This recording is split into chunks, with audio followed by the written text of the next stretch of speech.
Welcome in to another episode of Building the Pride. I am your host, Drew, and I am joined, as always, by my co-host, Mike. Mike, how are you? I'm doing fantastic, Drew. How about yourself? No complaints here. But I am extremely happy because we have news. We So do. there's What kind of news do we have? about the Lions. So it's Well, it'll be nice to finally have something that to talk about on the show instead of just vamping for the entire time. So, but well, we got Lions news. We've got there's other news around the NFL too. We got some holdouts and other stuff going on. Who all's holding out still? So I heard that there was a dust up at Patriots camp, and Of now Hatters. Matthew Judon is not practicing. I don't even recognize the name. He's their primary pass rusher. Oh, He played for the Ravens for like 4 years and then went to the Patriots in the offseason. But apparently they had a dust up with a assistant coach. Hey, Hatters. And hadn't been back since. That was like Monday. So I guess that was yesterday. But he left practice and then come back. And then Jamar Chase for the Bengals. Hatter says Will Harris is holding out for a new contract. He's going to be waiting. Who's the diehard Will Harris guy? Is it Jeremy? I think so. I don't recall. Don't let Jeremy see you write that, Hatters. Oh my goodness. We'll have fisticuffs, verbal fisticuffs in chat. But Jamar Chase apparently is dressing for camp and then going out and just like walking around and hanging out like on the sidelines. He's waiting for his new contract. I guess. I mean, like, he was in the same class as Penny Sewell, so I think he's eligible for it. I mean, he's probably a top 5. He's really, really good. Let's see. Cap space, the Bengals have this year 19-3, and then let's check next year. They've got 35, so they don't have a ton of space. Certainly enough to sign him to a long-term deal, but like I think it's been interesting the way that NFL teams have decided like how you want to go with paying a number one option. So if you look at let me just bring up the highest paid positions, wide receiver. So we have Justin Jefferson, and they have a journeyman cornerback in Sam Darnold and a rookie quarterback in J.J. McCarthy. And then it's A.J. Brown. So you have national champion J.J. McCarthy. That's right.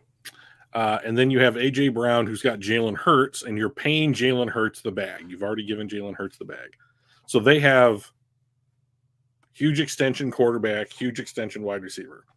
Then you have Amon-Ra St. Brown, same thing. Huge extension quarterback, anything over $50 million for a quarterback is huge. So the Lions are in the same boat. The Dolphins have Tyreek Hill and Jalen Waddle as number 4 and 5 on this list. So they have the 4th and 5th highest paid wide receivers, and they just signed Tua to a $50 million extension. So they take it a step further. And that's everybody making 30. So I mean, well, I guess Jalen Waddle's making 28 and a quarter. But so all of those peasant money. Yeah, basically. All of those teams except Minnesota have like what I would consider to be an established starter, right? Like, right. I've been thinking a lot about this, and the more I think about it, the more I think the definition of a quarterback who's going to get a max. Dakota Mullet. New listener. Dakota. Well, welcome, man. Where are you? Tell us a little bit about yourself. And then we'll talk while you're typing it in chat there. But basically, I think that if you are a quarterback, like let's use Jordan Love as an example, if you can demonstrate that the offense can function as the team wants it to run. And You don't have to be great. You just have to be functionable, is what you're saying. Well, I mean, like, okay, so like, you have your elite tier quarterbacks who have all been paid, right? So you've got obviously Patrick Mahomes, Josh Allen, Joe Burrow, Lamar Jackson. They all got their contracts. Yep. And then you have a different group that's also getting really similar money. Jared Goff, Tua, Jordan Love, like this Cousins. group of people. Trevor Lawrence, I think, would be in that group. He hasn't. Well, yeah, he was the second highest. Yeah, he's making a lot of money. So, but like, I think that so long as you have demonstrated that you are just not an abject failure, that you are going, low bar. But I mean, like, that's just it. I mean, like, if you charted where these guys were taken, most of them are top 10 picks. But Jalen Hurts wasn't. Jordan Love was later in the first round. But like Trevor was 1, Burrow was 1, Tua was 5th. Tua's 4th. 4th. I've got it up on the screen right now. So no. Take their draft position. Oh, draft position. Got you. Yeah. In their draft year, Herbert was after Tua. Lamar Jackson was 32nd. Jalen Hurts was a second round pick. Kyler was 1. Number 1, yep. Deshaun was a top 10 pick. Kirk Cousins was a 4th round pick, I believe, 3rd round pick. Patrick Mahomes was number 10. Allen was 7. Stafford was 1. Prescott was 4th. Daniel Jones was 8th. Aaron Rodgers was like 25th. Prescott was 4th overall? 4th round pick. Well, I was going to say, I didn't think it was in the first round. I just wanted to make sure I understood what you're saying. Yeah. You were correct.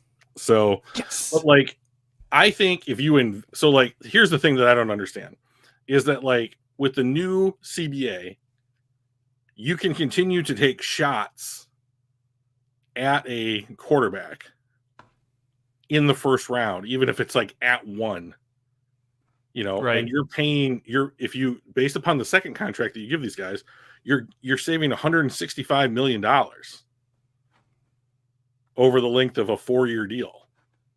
Yeah, so, that's a lot of money. Like, I just think that whether it's some combination of not wanting to go back and quote unquote start over and start the search again, or we weren't wrong, right? Right. We were right. This guy can function in the soft. Like the Dolphins are a perfect example. They've built their offense around what Tua is good at, and what Tua is good at is throwing to a spot, and then the wide receiver ends up there, right? We're not just talking 60 yards downfield. We're talking like this. We have designed our offensive scheme so that this area of the field is going to be open, and like Tua's on a, time a pitch count or whatever, like in his head, 1, 2, 3, throw it to this area, and Tyreek will be there, and like they are excellent at doing that, and they have set their team up to be good at it. And so like if you just can't go out and get another guy that does that thing really well. So one of the things that I found super interesting, works UPS big time and all my Detroit teams, awesome. Looking for all the knowledge you can. Well, you came to the right spot. We have very little knowledge, so you can have ours. We have unique knowledge. It's we're more in the nerdy salary cap, CBA, guarantee contracts, all that kind of the nerdy business side of things. So a little bit different than what you'll see other places, PFF and analytics, that kind of stuff. So, but welcome to the chat, and hopefully hit that sub button. So on that, one of the most interesting things I saw was Schefter popped this in there.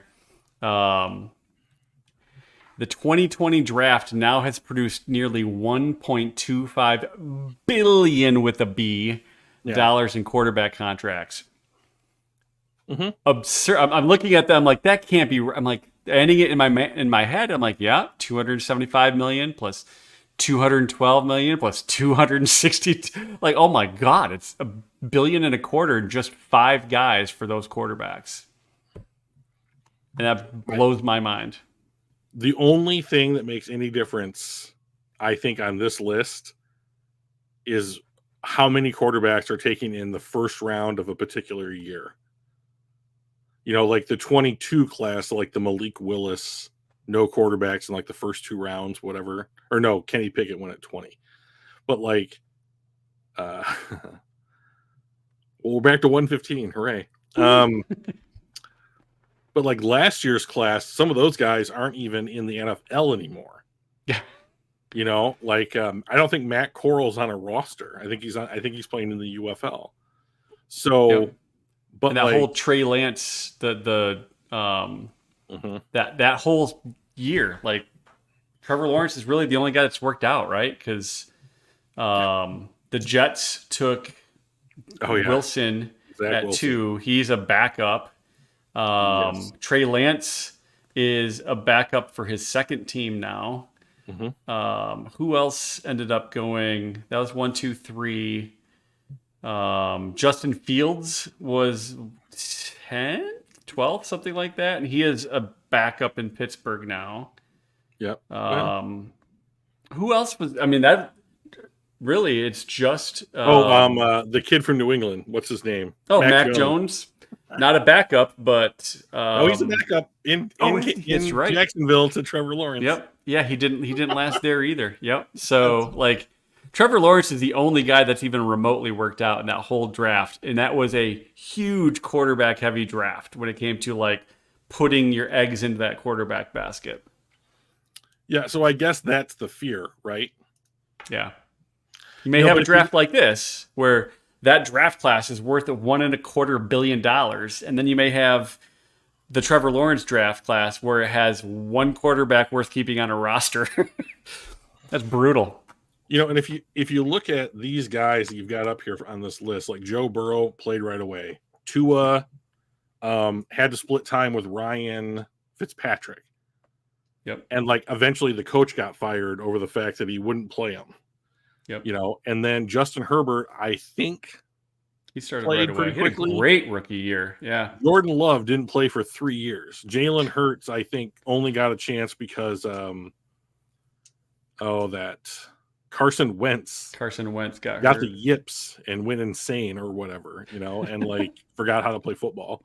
But, you know, like there's no clear path, you know, to these guys, you know, and so in like none of these teams, I don't think any of these teams are bad. You know, the one that cracks me up is Jordan Love at 4 years, 220. That's $55 million a year, and he played one season. Now, granted, he played well last season, right? I can't take anything away from him, but he wasn't elite. He was very good, but that just seems a lot of money for somebody that hasn't truly proven anything. So, as a Lions fan, that's great news to me because I think there's just as good a chance that he stumbles and falls as he does continuing to get better. And if they stumble and fall at 4 years, $220 million, that can only be good things for the Lions. Last year, Jordan Love was the 12th highest ranked quarterback by PFF grade. Yeah. So he was good, right? But is he, considering that was his only year that he started, is he a 4 year, is he a $55 million year quarterback based on that? Yes. Well, obviously, right? Because they paid him that. But the question is, will he remain that? That's my. Well, I mean, this right? is the Jared Goff thing, right? Like, I mean, like I don't think they're handing these deals out on the idea that we know what you are, right? Like here's what I'll say about it. So many times, like when we're going into draft season, when we're coming up to the draft, you'll hear like these pundits and NFL draft analysts say things like, coaches, you know, what doesn't matter what position it is, like Trayvon Walker, right? We went number 1 in 2022, and because Jacksonville, the guy that runs Jacksonville, hates Michigan players because he hates Jim Harbaugh because they work together in San Francisco. I get that, I truly do, but I wouldn't base my draft. He doesn't take Aiden Hutchinson, right?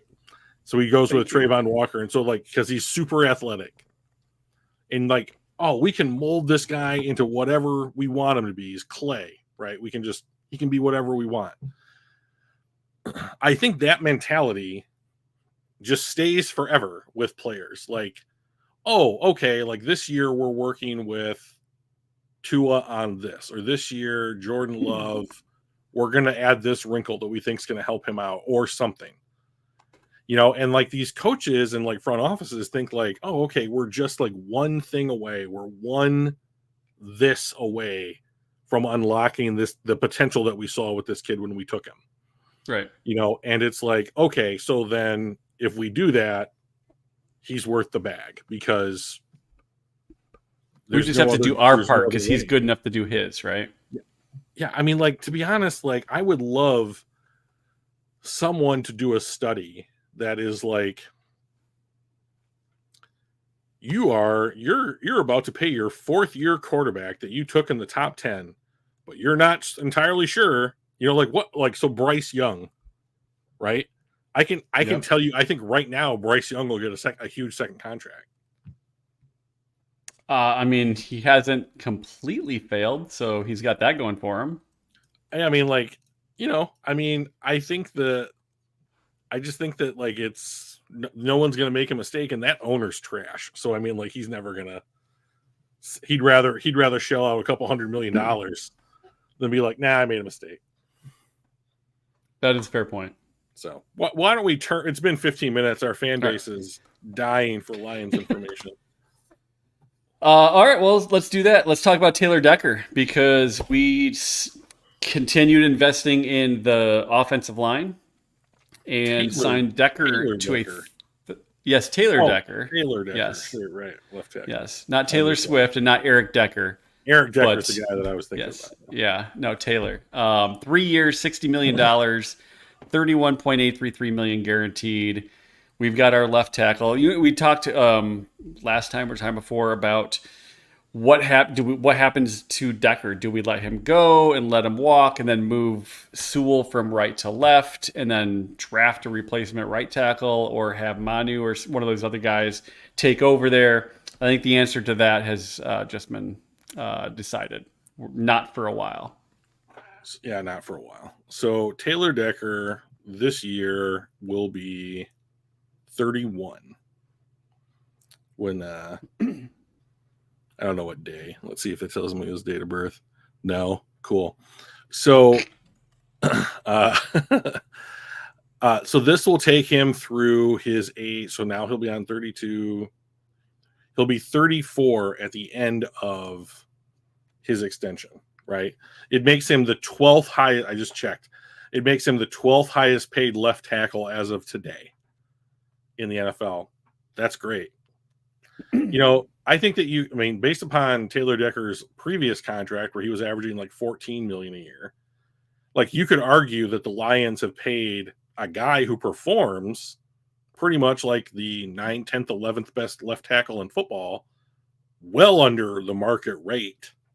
Yeah. Or what he actually brings to the team, So, and I think that this will probably be his last deal with Detroit. I mean, like 34, we'll see. Maybe. Oh, wow. Oh, Decker's 80 August 23rd. Yeah. Yep. So, God, it was so much older for these people. I was like, oh my gosh, that was a sophomore in high school. What a baby. Soon enough, it's gonna be like, I graduated before this person was born, and I'm gonna feel even worse. Yeah. So, but he has been pretty much a model of consistency. He's had some injuries, nagging injuries here and there, where he's missed a couple of games over his career, but pretty much when he's playing, he's been very good. So I don't mind these kinds of deals. This pairs up with the Jared Goff deal, and I think we have seen enough now where I'm likely to say, if the Lions draft a dude and they want him as a cornerstone, you're getting like max years, max money. As long as you work out. Yeah. And if you are acquired some other way, you're getting 3 years for a very fair rate, Yeah. Fine. That's great. No problem. Brad Holmes said at training camp this week that now that they've got Decker done, Lee McNeil is on deck. So who's the next line again? It's Lee McNeil. Good call. You're a prophet. So perfect segue. Yeah, well done. You read my mind, Dakota. So and that's a scary place to be. I have a very successful Lions podcast. So so Lee McNeil's going to be on deck. Yeah. So I imagine that they get. You might even see it done before. Either be on time or don't be here at all. A6, Jesus. A6, come on. Although we didn't get to his topic. Although I think it's almost a perfect segue. Yeah. Jonathan Anton. McNeil will be a cap casualty. Interesting. He will not. He's going welcome, Jonathan, by the way. Contract extension. Yeah. So Brad Holmes said this week at training camp that McNeil's next up for an extension. So, and he was the third highest graded defensive tackle, I think, something like that. Well, I will check, Michael. Outstanding. I appreciate that. I'm usually on top of this stuff where I bring it up before I say it, but this time I spoke before I clicked. So 7th, but I mean, like 7th, still top 10. Yeah, he was excellent. Yeah. Oh, by the way, the guy right behind him, Christian Barmore, is out indefinitely with blood clots. So that's scary. And that's one of those things that might be like, well, we really need to figure this out because, like, otherwise, like, you could just drop dead. So yeah, those are not things that you mess with. That it's not the ACL or the Achilles anymore. It's stuff like this, that might be a career ender. So, but yeah, so McNeil's on deck. If we look at what defensive tackles we're getting on the open market this year, you had guys like, okay, so he's not Chris Jones, right? But Christian Wilkins, maybe like the Justin Madubuike contract from Baltimore would be somewhere in the neighborhood. And that was, I think, 4 years. He's getting $24.5 a year. Signed a 4-year contract with the Ravens worth $98 million, $48.5 guaranteed. Yeah, so 4 years, $100 million basically. So I think that he'll probably get somewhere in the 24 to 26 million a year range. And he'll probably be a 4-year deal, and he'll be one of those core initial drafted cornerstones. What's up, Dr. Detroit? What's up, Dr. D? All right. I'm assuming he's going with the classic Matthew McConaughey. All right. I would assume so. So, yeah. That's a perfect segue into one of the things that A6 actually sent me a message on. But we're going to pause that because there's other Lions news before we go into this perfect segue. We got some injuries to talk about. Yeah, John, number one, right? Yeah. That's where you're going. John Kaminsky tore his MCL, I believe. MCL today. Yep. Today that had to hurt. Camp. And he is out for the year. And so he was going to be sorry, Dr. Detroit. He was going to be a primary rotation player. They play him in a lot of packages throughout all over the defensive line. So yeah, that is a real loss, and that is a lot of snaps, and that are going to need to be found in other places. And I'm not really sure where you do that. I think it's got to be James Houston, right? Like, well, now that he's hopefully healthy. I thought Houston might be a cap casualty, but if Kaminsky is on the on IR and done for the season, maybe Houston still makes a team. Well, I think Houston is going to make the team because they're going. I think they view him as their primary Sam linebacker. And I think he's probably going to. I mean, so long as he's healthy, I think he's probably going to get something like 400 or 500 snaps. Is it Kaminsky or Kaminsky? No, there it is. I'm just trying to snaps by position. So Dakota. Almost 700 could potentially. Oh, yeah. Sorry. Yeah, Dakota. He said that for the year. I heard he could make it back last season, perhaps.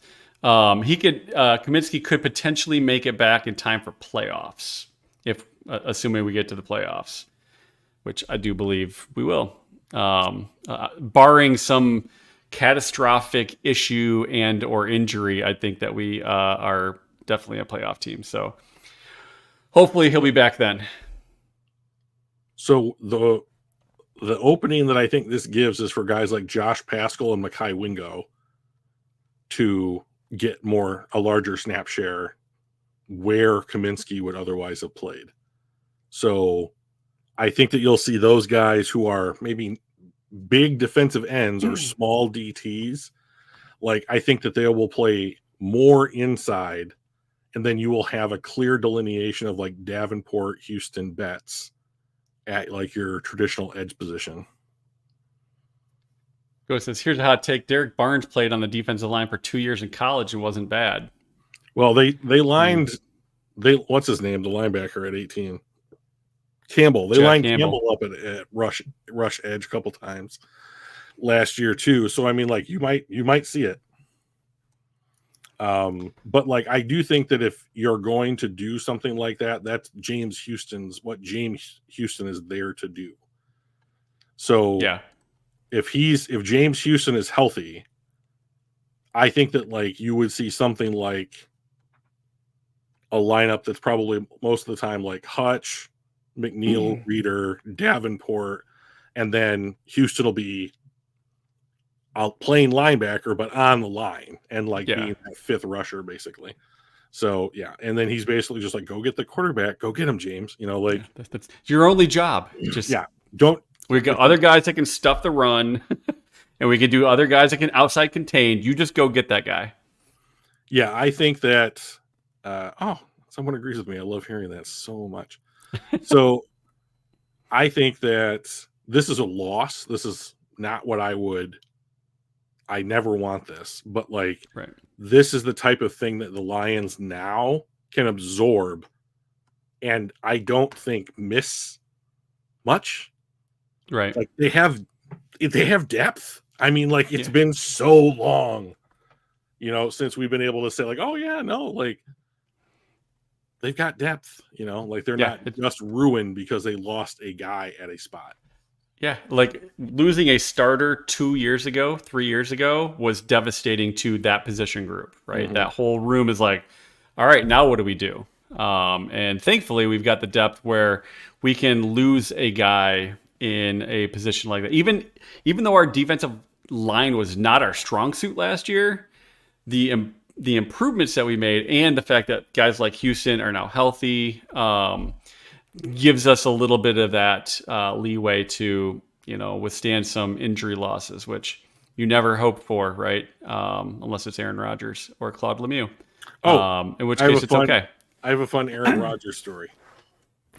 Let's hear it. So on Monday at camp, Aaron Rodgers and his number one wide receiver, Garrett Wilson, got into it on the sidelines, and they were heard saying the following exchange. Rodgers says to Wilson, "You zigged when you should have zagged." And then Garrett Wilson, with just one of the best responses that I've heard in a long time, goes, "Well, you were supposed to be here at minicamp to work on these timings and not go to Egypt, which is where he went, of all places." So maybe if you came here and did your job, we'd be on the same page a little quicker. And like, yeah. So here's like this. We had all summer to go to Egypt, dude. let's talk about this because like that's the Jets, right? I have very little respect for that organization and have not had a lot of it for a long time. But you talk about something like that to Taylor Decker, right? Taylor Decker said in an interview today that he could have held out for a new deal, right? But that's just quote unquote not him.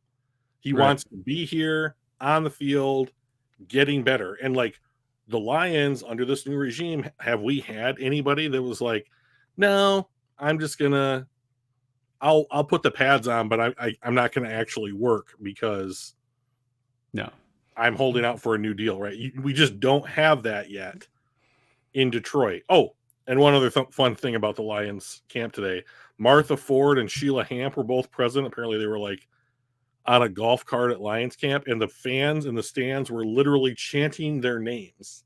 Oh, that's awesome. So I mean that's fun considering that like I grew up with people that used to go to the games with bags on their head.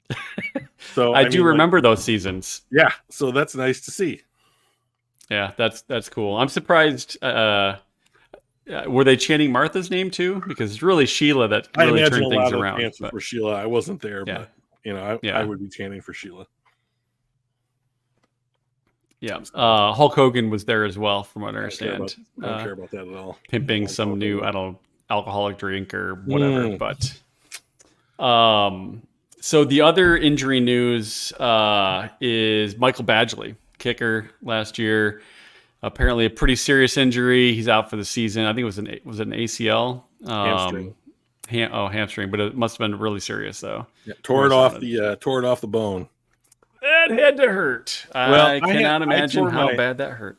I tore my bicep. If it's anything like what I experienced, it's like feeling like Velcro pull apart inside your body.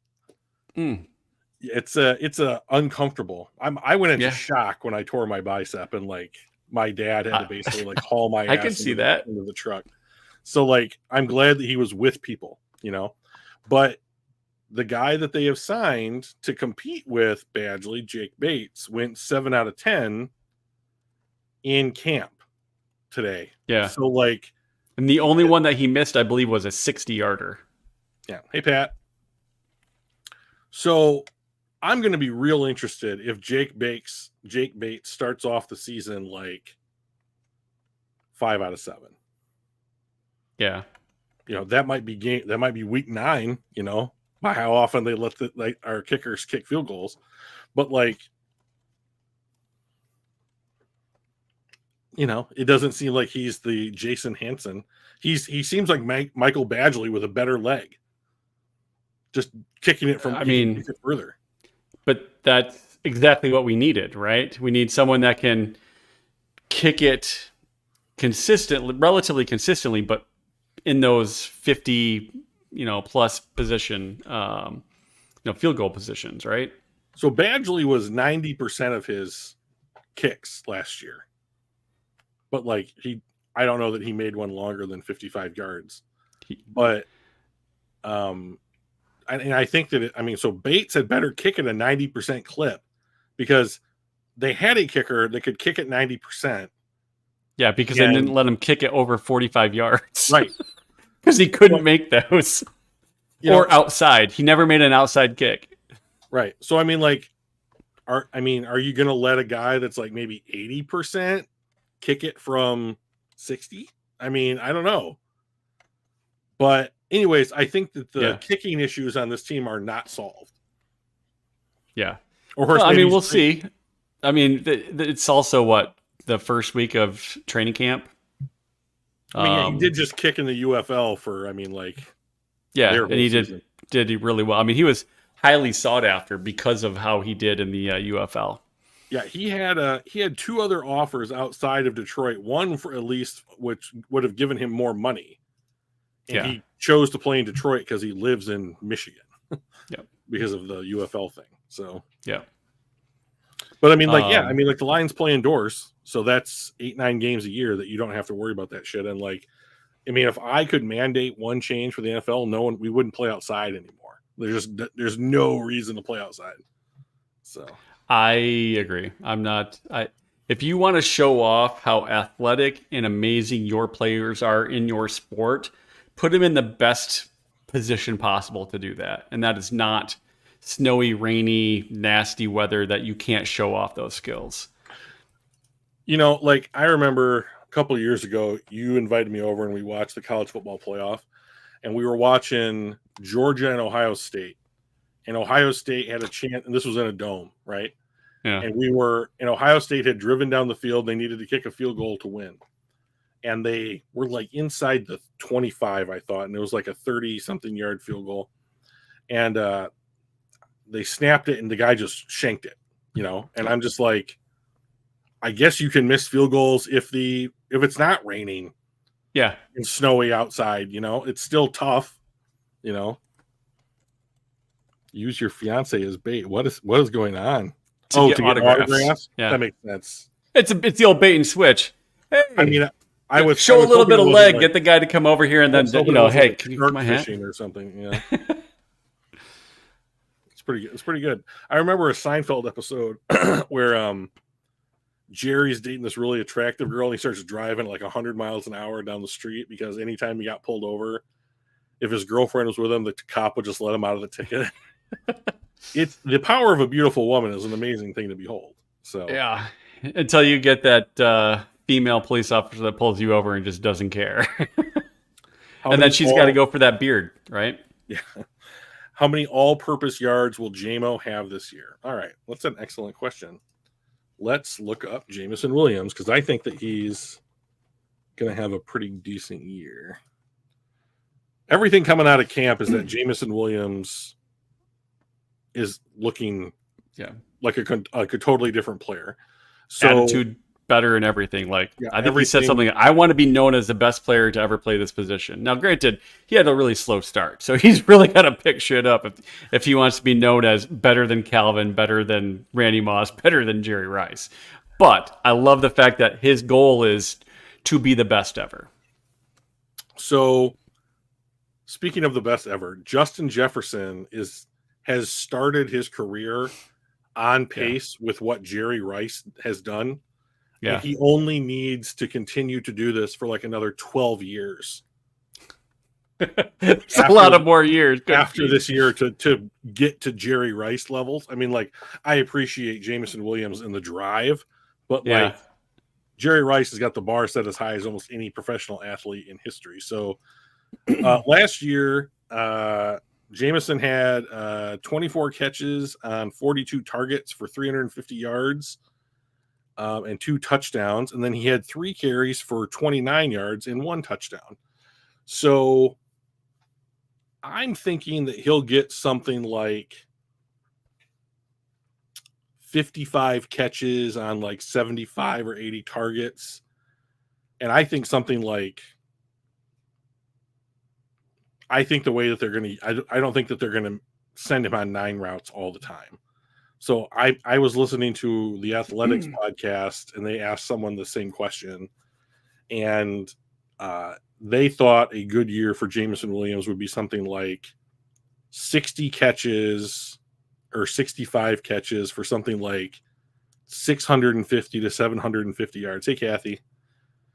So, like, if you give him like a jet sweep a game, he might get something close to 150 rushing yards. So I'm thinking like all-purpose yards, 750 to 900 yards is what I would put my money on, somewhere in that range.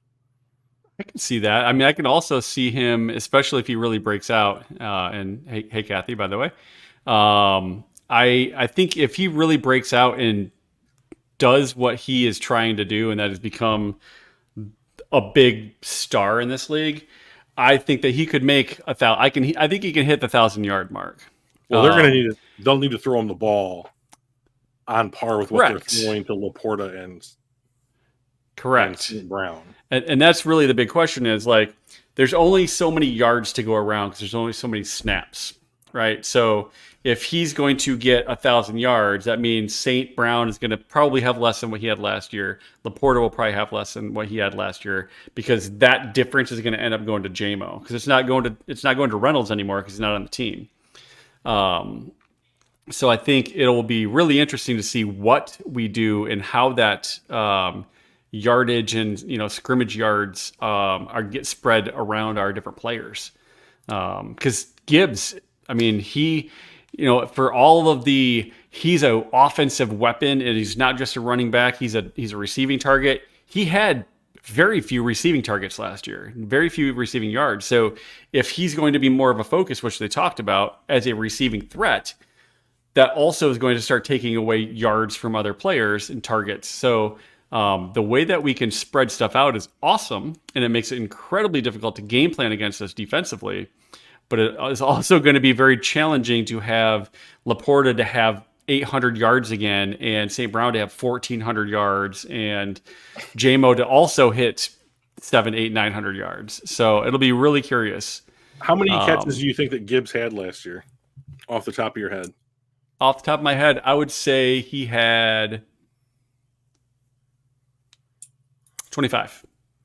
He had 52 catches on 69 targets. So 52. So he had about 3 catches per game, right? 4 maybe. Less than 4. He missed a couple. I mean, so Yeah. but like So that's we'll just, say I mean, like, 3 catches a game. I mean, that's like, just is that a like, lot? I don't think so. I mean, like, I don't think so. But like, you take Reynolds out of the equation, that's like 75 targets, right? So you got to make up the difference somewhere. Right. But like, they're not all going to Jamison Williams. But like, they threw to Amon-Ra St. Brown almost 160 times last year. So that is almost 10 times a game, 8 or 9 times a game. Laporta And he had missed a game. 100. Did he? He missed a game. Laporta had 118 targets. Gibbs had 69. So I mean, like, and Jameson had 42. So Right. I mean, the other thing that I'm curious about is he's usually used. Jameson Williams is usually used in a way that clears out space for St. Brown and Laporta. Right. So how are you getting him involved at such a higher volume? Because I think that you have to put him in a similar space to what Laporta and St. Brown are in. So if he's not clearing out and like creating that space, is the defense or opposing defense is going to be able to clog up the passing lane, so to speak, and like make everybody's life just that much more difficult. So yeah. So my thoughts on Gibbs, though. Go ahead. I'm just curious how it's going to work. Yeah. So my thoughts on Gibbs were, all right, so he's got 3 catches a game, right? That's not a lot. That's not, I'm using him as a offensive receiving weapon. That is, because how many of those catches were also, I'm getting rushed, I'm going to dump it off, which every quarterback does, right? The safety valve type of play. So of those 3 catches, I'm guessing 1 to 2 of those are probably dump off safety valve types of plays, which really only leaves 1 or 2 actual, this was a route that he was running kind of thing. So I think that there's room for him to have more of those dedicated, I'm actually going to do this as a route as opposed to a safety valve. But if he has more of those, who is he taking those plays away from? Those looks? Is it going to be JMO? Is it going to be Saint? Is it going to be Laporta? Khalif Raymond's a player, right? Like, so Khalif Raymond, some of our other wide receivers, it's not just those 3 guys that are going to be getting targets. They're also going to be splitting it with guys like Raymond, maybe even Antoine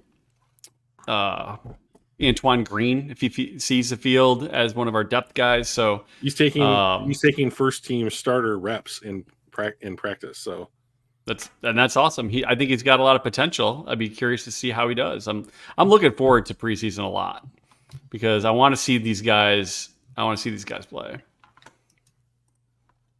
So strange.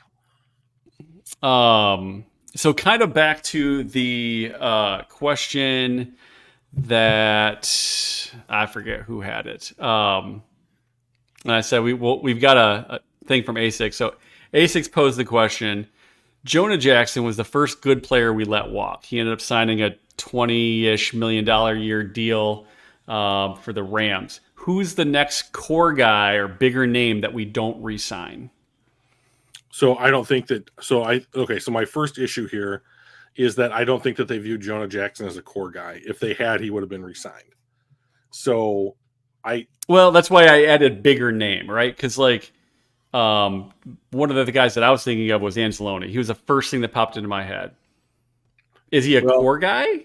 Is he a bigger name for the team? Like, I don't know. So I would also push back on that because Jonah Jackson was not a Brad Holmes draft pick. He was the other guy. Quinn. Thank you. Bob Quinn. He was a Bob Quinn draft pick, right? Yep. Now, but like Brad Holmes and Dan Campbell had him for 3 out of his 4 years in the NFL. So 3rd round guard. From everything that I had heard, I heard nothing bad about Jonah Jackson and his time in Detroit. Right. Hard worker, good attitude, did what he was asked to do, and then had played well, and warranted a second contract. The Rams certainly thought so, right? They gave it to him. Yep. He was one of the more sought-after guards in general for free agency. Yeah. He was top 5 interior lineman contract that got paid out this offseason. So 100% yes. So why didn't Detroit give him one? I don't have a good answer for you, because their decision, this might be one of the few guys. They let Jamal Williams walk, right? Who else have they just let walk? It's not a long list, to be honest. It's not a long list. So DeAndre Vaitai, Swift, I guess. Swift.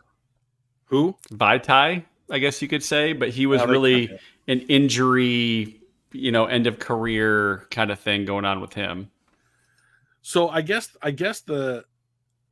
what I'll say is that, like, I don't understand why they didn't re-sign him. I understand why. I understand it from my point of view, which is that you don't do this with guards. He was a 3rd round pick.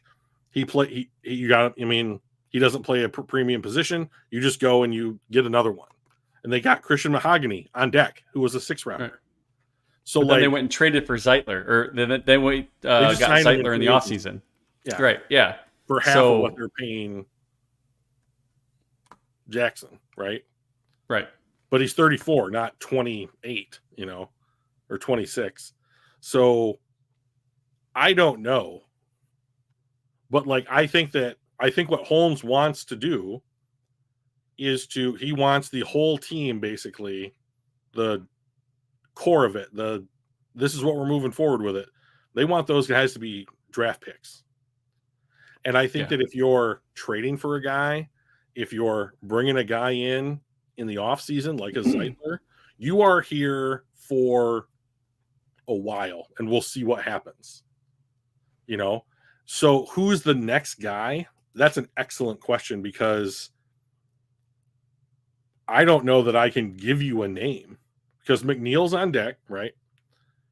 He was the guy I thought maybe would be it, with DJ Reader having been acquired, right, as that.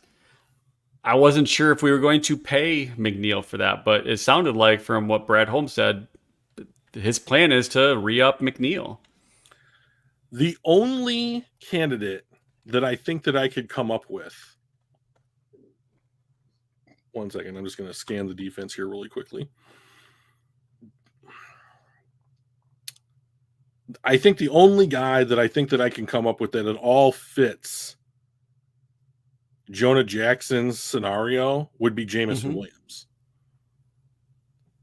Lions, technically not there. He's their pick and not Quinn's pick, but he was a draft pick. He's on a rookie deal. Does he really fit? Here, let me put our depth chart on the screen here, just so we can kind of take a look at who are our options, right? Because I wouldn't consider Khalif Raymond, and I think in A6 you can correct me if I'm wrong, but when you said who's the next core guy / big name guy, this would be somebody that would be a guy that, if he goes to free agency, is going to be a top 3, top 5 target for his position. So to me, that takes guys like Khalif Raymond out of that list, right? He's not this core high name that's going to be like, oh my gosh, I can't believe Khalif Raymond made it to free agency. We need to fight over him, right? So I don't think Khalif Raymond's on that list. Glasgow doesn't seem to fit that either. But these guys don't fit the premise of the question, which is right. When you let a dude walk, right? I think that, okay, well, maybe we should reframe that. I think maybe we should reframe it. So Jonah Jackson, I think, could be argued. And I certainly, like, I remember the Roar of the Lions UK guys over in Britain and I were talking about this a year or so ago. Like, they were like, you have to resign Jonah Jackson. The dude is just integral to what the Lions offensive line is doing. You have to have him. And the Lions obviously didn't agree with that. Right. You know, but like that was the opinion from people like us, was that this dude's a core member, right? He's well, young, didn't we talk about letting him go, let him walk, right? But like I'm coming at it from like the positional value frame of mind. Like, you got this dude's best years at the cheapest rate that he's ever going to get in his career. And they're easy to find on the and you just go back agency. To the well. Yeah, exactly. I mean, like, look at the contracts that got handed out. Like, guards make it to the free agent market. Not everybody does. Edge rushers don't. Quarterbacks don't. Wide receivers don't. You know, wide receivers get there sometimes. I mean, but like, yeah, who? Well, I guess a lot of times they're more trade. Like Devontae Adams, that was more of a trade thing. Right. Tyreek Hill was a trade thing. So maybe it's more. T. Higgins got tagged. You know, like, so like those like. Actually making it to the market where someone can sign you at a market rate is very rare for like positions of high value. So guard not being one of those. I mean, and like, look at the guys the Lions have signed in free agency. So you said Anzalone, right? Free agent, linebacker. Yep. David Montgomery, running back. He was the other guy I'm thinking, like, is he considered a core guy that would be a target by other teams if we let him walk? Well, I think they'll play out like with Anzalone and Montgomery and like anybody else that fits that, like, we signed you when, like, they're going to play out their contracts and then they're just going to walk into free agency when their contracts are up, in my opinion. Yeah. Unless they take a super team friendly deal like Decker did. I mean, like, Decker could have probably gotten more money. Gibbs is not the quarterback. I mean, Gibbs. I think Gibbs is the quarterback. Okay, well, I mean, like, then Montgomery outperformed him last year. So I mean, like, as a rookie, yes, but I think I bet this year he's going to have more, assuming relative health. I think he's going to have more touches, more yards, and a better performance. And I think they're going to lean on him more than Montgomery, but not like 80-20 more. It's going to be more like 60-40. I would put it at like 55-45, or maybe even 51-49. Because, like, well, okay, so like here's the thing about like Montgomery versus Gibbs, right? Like they both share something in common, which is that they make guys miss. Yep. So like Detroit went out and signed a running back who breaks more tackles than almost anybody else in the entire league. And I know that sounds weird, but like David Montgomery is excellent at doing that. And I don't think you're going to. I mean, he had 1,000 yards last year, and he was excellent for the Detroit Lions. He was excellent for them. He was. So, I mean, like, I don't know, like, if there's one thing that I think that we can say about the Detroit Lions is that if you're playing really well, you're gonna get playing time. You know, and like, I don't think that you go into a year and just say, well, now we're going to give Gibbs more because he's in his second season. I think you go into it and you say, like, who's really performing well. And like, I think Gibbs will play better. I think that Gibbs is not going to take a step back. A little bit more dynamic. But like, I mean, but like Montgomery's not dynamic. I mean, he had a 75-yard rushing touchdown against the Chargers. I mean, like, and like, he's the guy that between the two of them, and I like the way that Gibbs runs the football, but like between the two of them, if you need to set up like second and medium, like you need to go to David Montgomery. Like, he's the guy that gets the pile to go forward. And like, I think that Gibbs runs bigger than what he is, you know, and he is more dynamic. But I mean, like, you have an offensive line that's ready to just move people. And then you have a guy that can like effectively eliminate, you have two guys that can effectively eliminate one unblocked player. So, I mean, I think that they are going to split the action between them so that neither one of them gets burned out. Yeah. I mean, I could see that. That's one of the things I'm going to be watching for this year is are they going to start leaning heavily or more heavily on one running back over the other? Or are they just going to try to keep them both fresh and keep them both healthy, because they're both quick. They're both really good runners. They both make people miss. So I do think Gibbs is a little bit more dynamic, especially out of the backfield. But Montgomery's no slouch catching the ball either, right? So do they just keep him fresher? Because a fresh running back in the fourth quarter is going to outrun a tired linebacker, right? Yes. So I'm just looking David Montgomery up here. So he had 219 carries for 1,015 yards, 13 touchdowns for 4.6 yards per clip. He was targeted 22 times, so there's a stark difference there already. For 16 catches, 100 yards, no touchdowns. But like, so if they are going to drop the ball off or get, I mean, but like, here's the other thing: like, you can put both of them on the field at the same time, and like, you can just flex Gibbs into a slot wide receiver position. Yeah. You know, and just like, okay, so now what do you do if you're a defense? Like you might have Jameson Williams, Gibbs, St. Brown, and Laporta, and then Montgomery in the backfield. That's 11, right? Am I doing the math wrong? So like 5, 6, 7 plus 4, 11. Yeah. So like, what do you do? I mean, like to me, that screams like, we're going to come to the line and see what our matchup says. And then if we like the run, Jared Goff's just going to check to a run and be like, okay, here you go. But like, the great thing about having both of these guys is that now you have that choice, right? And like, I would rather this team run what the best matchup is, as opposed to like, we want to feature this guy more and I don't know what the reasons could be. So I think they're both super effective. And so when you have two super effective players, I think you have to get them the ball. So it's like, I think the same is true on the back end. Like, Ife Melifonwu was productive, so he's going to play, but you have Brian Branch, who's been playing in Ife's spot so far this year in training camp, but Ife's going to see the field. So, I mean, like, I think that's almost exactly the same kind of parallel, is that like, they are not going to take productive players off the field for any reason unless they don't produce. Like, that's the only reason. Well, and getting back to the core question that we had, like, does that mean so does that mean like guys like Kirby Joseph are going to almost assuredly going to get that second contract, assuming they continue at the same rate that they're doing? And we're just going to continue to develop our drafted guys? So somebody in here said you can't sign everybody. I no longer believe that. I believe that you can sign everybody. The Lions have spent $500 million this offseason in contracts. So it's all about just figuring out how you can mash that shit into every cap year. And like, the cap is going to keep going up.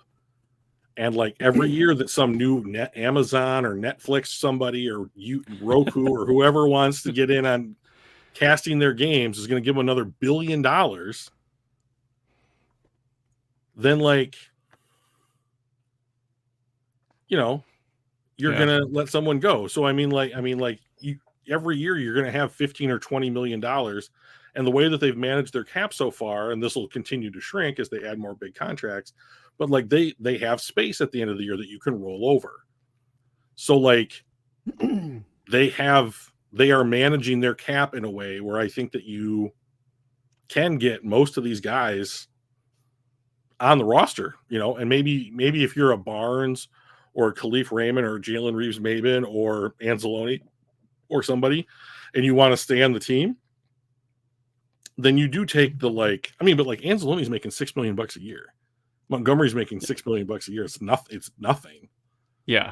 So, I mean, like, those deals don't get much cheaper. And even if they make $9 million 2 years from now, or $12 million, like on a percentage of cap basis, it's probably less than what they're making right now. So, I mean, like, because the numbers are going to keep increasing at such a rate. So, like, I don't know. Like, the thing about me that I think is more concerning than, like, who do we let go next, which might be Kirby Joseph, to be honest. But, like, when you draft people, they've been so good at drafting that there are no spots. anymore on this roster to just be like your first round pick is playing and your second round pick is playing and your guy that you drafted in the 4th round is playing. Like, that's all gone.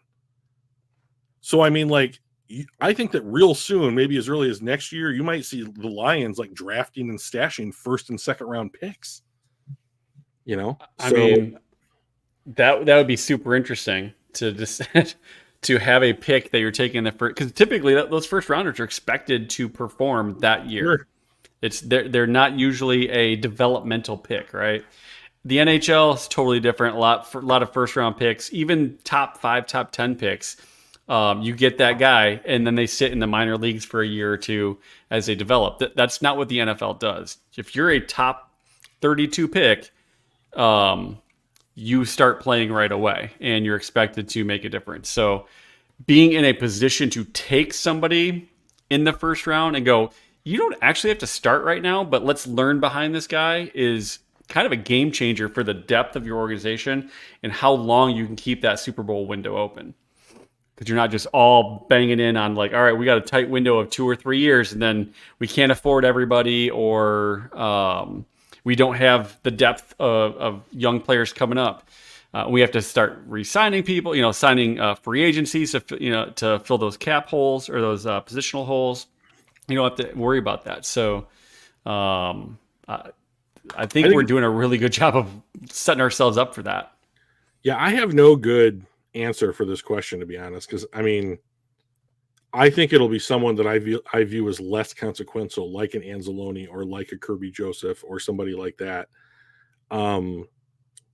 Yeah, we have been doing it. Yeah, Roderick Martin, Giovanni Manu, but like Jameson Williams was hurt. He was hurt. He was not a draft and stash. Could not play. Campbell, right? I'm not sure was a draft and stash. He did, but I think he is actually somebody they decided was probably going to be less of an impact year 1, but that was okay because we're going to develop him for years 2, 3, and 4. Sure. So while he wasn't I didn't see that he wasn't redshirted, but I don't think they expected an all-pro season out of him year 1. Whereas some of these other guys, I think you do, right? Well, I mean, I would ask you which first-year player you expect to have a Pro Bowl season the year that you draft him, because it wasn't Sewell and it wasn't Aiden Hutchinson. So I mean, like, I mean, they didn't make the Pro Bowl, not in their rookie years. So I mean, like, so I don't know if it's just like Pro Bowl or just a big impact. Hutch did have a big impact. Sewell did, but Pro Bowl.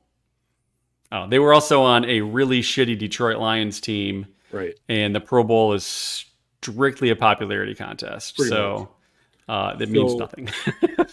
Like, to me, I don't know who they let walk, quote unquote. Like, I could see guys like Kevin Zeitler and Frank Ragnow just retiring after this year, or after their contract. No, I mean, I think Ragnow's foot is an issue to the point where it's like, let's say the Lions won the Super Bowl this year. I think Frank Ragnow retires. But if we lose in the Super Bowl, I think he comes back. 50-50. It's a coin flip for me. So, like, but that's where I think he is. I think he goes into the offseason and says, how does my body feel? Because his toe cannot be fixed. So if he gets to the point where it's like, this sucks, I don't want to do this anymore, I've made $80 million playing center in the NFL or whatever it is, then I'm all done. But like, I still think there are holes on this roster that you can fill. A dedicated edge rusher across from Aiden Hutchinson, but like, I do think that they are looking at their players they've drafted, Colby Sorsdal, Christian Mahogany, and saying, like, these guys are options to say, well, we're going to give you a season as a starter at left guard or right guard or edge rusher or whatever it is, and they're going to give them, and then they can go into a draft or an off season and say, what happens if Colby Sorsdal or Christian Mahogany aren't the guy?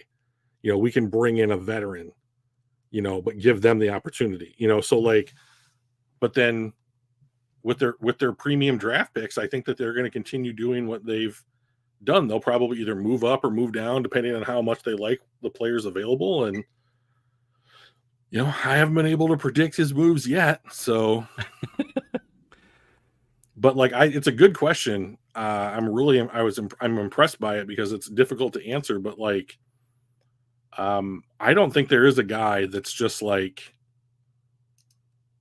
we're going to just let this guy walk, because everybody in the building seems like they're there working hard, getting better.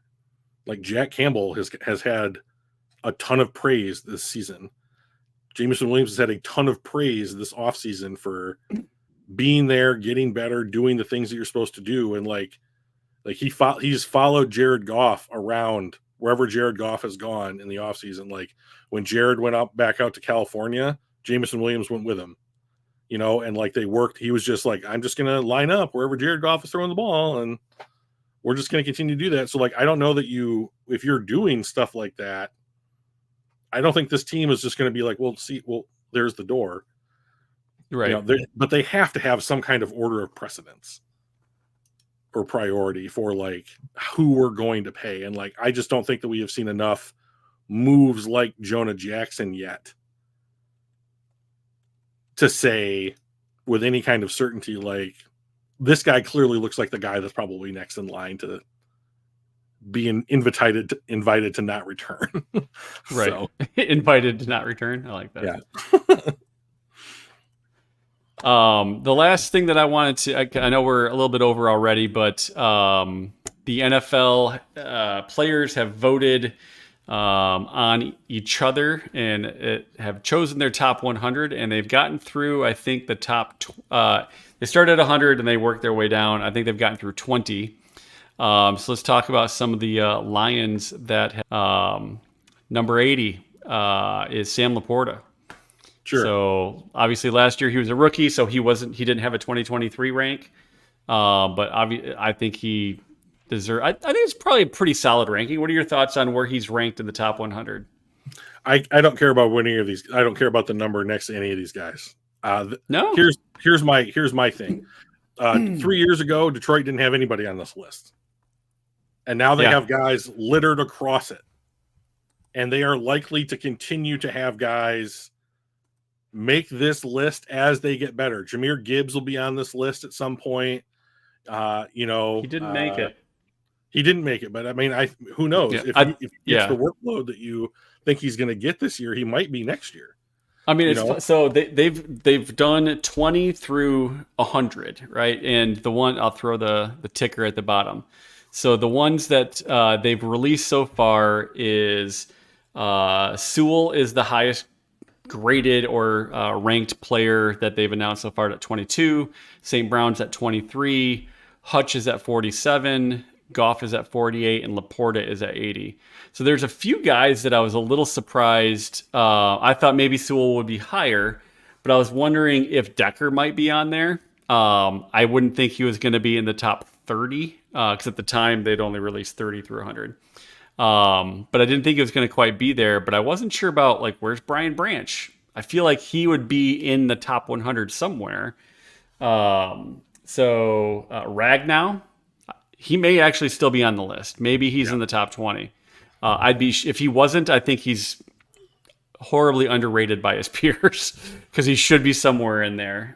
Gibbs and Montgomery, neither of them have been ranked so far.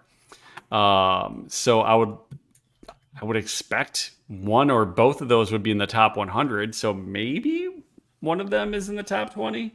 No. But Branch, Zeitler, and Kirby Joseph are others that I thought maybe would crack the top 100, but didn't seem to quite get there. But I love the fact that we've got as many as we do. Yeah. If Aiden Hutchinson is 47, 5 of the 6 guys that you named are not going to be on this list. Right. So I feel like they should be, but maybe, 100 that's basically on average 3 players per team, right? So we're already listing 5. Right. Hey, we're well above average. Well ahead of the curve. So once again, I don't give a shit about the number. They're on the list.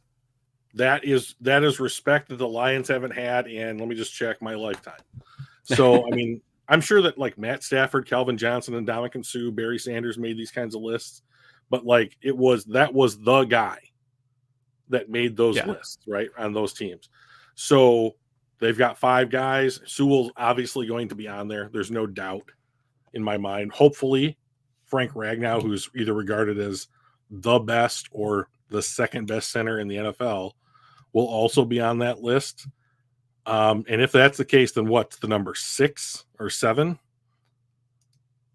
guys on the list? Yes, it'd be 6, right? If we have any more, they'd have to be ranked higher than Sewell at 22. We won't go through all of them, but I did create a little document here that was going through let's zoom in.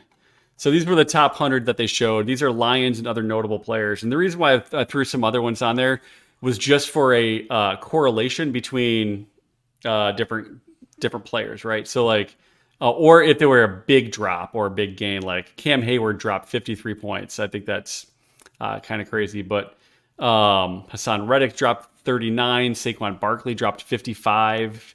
Derwin James dropped 53. Kirk Cousins dropped 39. Minkah Fitzpatrick dropped from 18 to 79. Minkah Fitzpatrick is a bitch. Who else? Justin Herbert dropped 43 spots. Stephon Diggs dropped 40. And then we've got guys like our Lions here. Hutch gained 41 spots. He was at 88 last year. He's at 47 now. Goff jumped up 18 spots. Laporta, essentially, I mean, he was unranked last year, but being in the top 100 is pretty awesome. I did not have what Sewell and St. Brown were last year because I found out that they ranked 20 through 30 after I made this. But just in comparison to like some of our other guys, like Jamar Chase is sitting at 45. He dropped 6 spots, but we've got St. Brown at 23.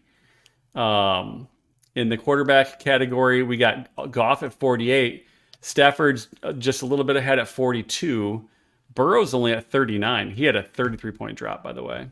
But guys like Cousins are at 81. Trevor Lawrence is at 94. Like, I think we've got some pretty good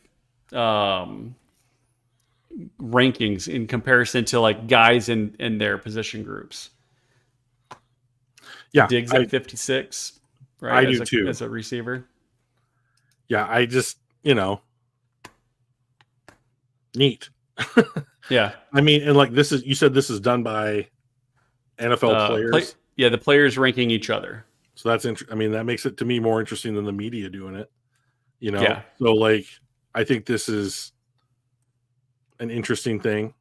So Tua and Love being as high as they are kind of shocked me, to be honest. Tua jumped 36 spots. I didn't think Tua would be that far up in the list. I figured he would be closer into Goff range in the mid 40s or whatever. Love, I didn't think he would be that high either. In fact, I figured he'd be behind Goff, probably in the 50s or 60s.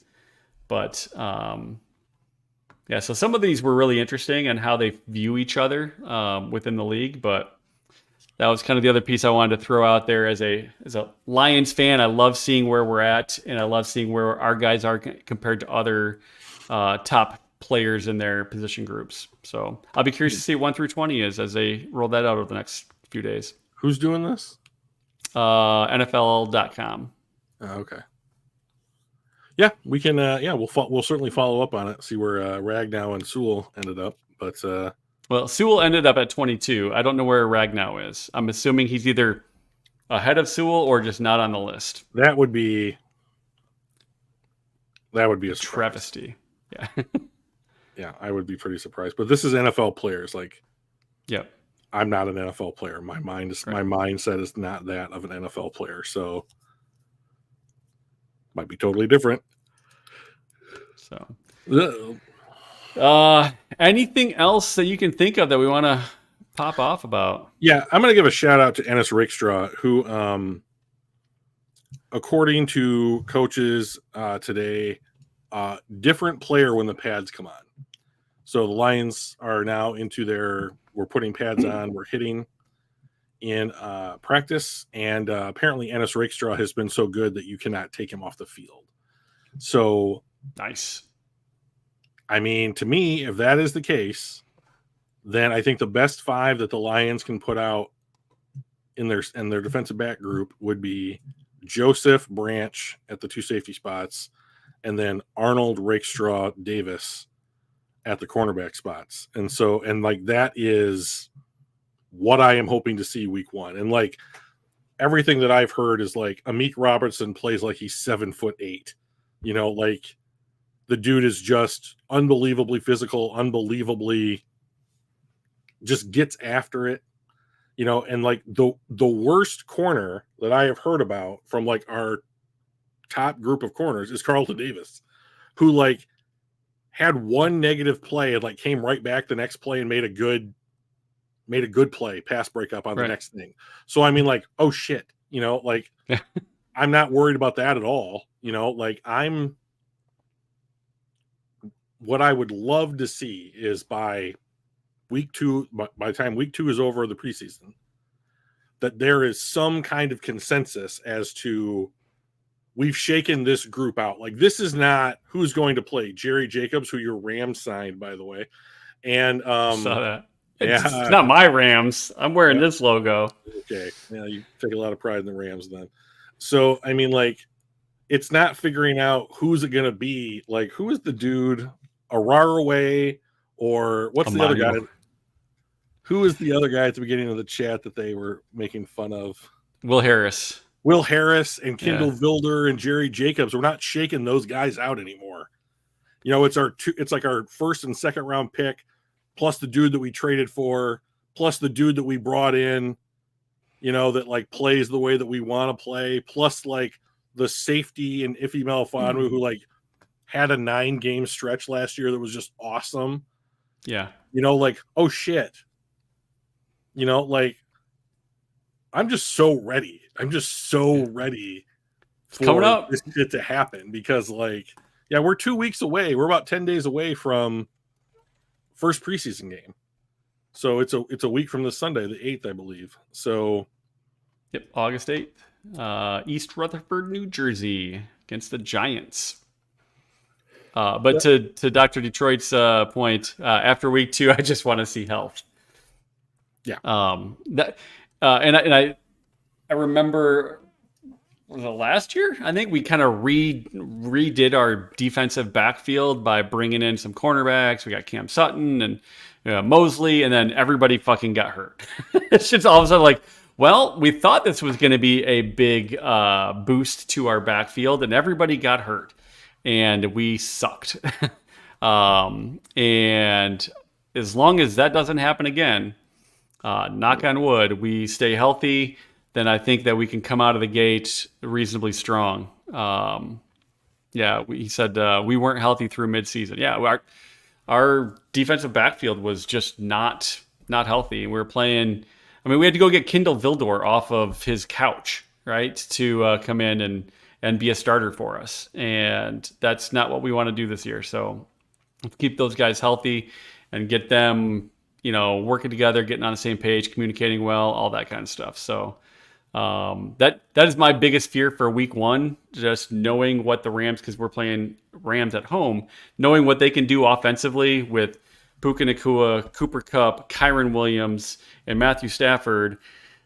That scares me. I hope our secondary comes up and starts playing well together, communicates well, and doesn't have that like slow start when you have basically everybody is meeting each other for the first time in the last couple months, right? So if we can get on the same page, I think we might be able to shut those guys down. But that's my big fear for week 1.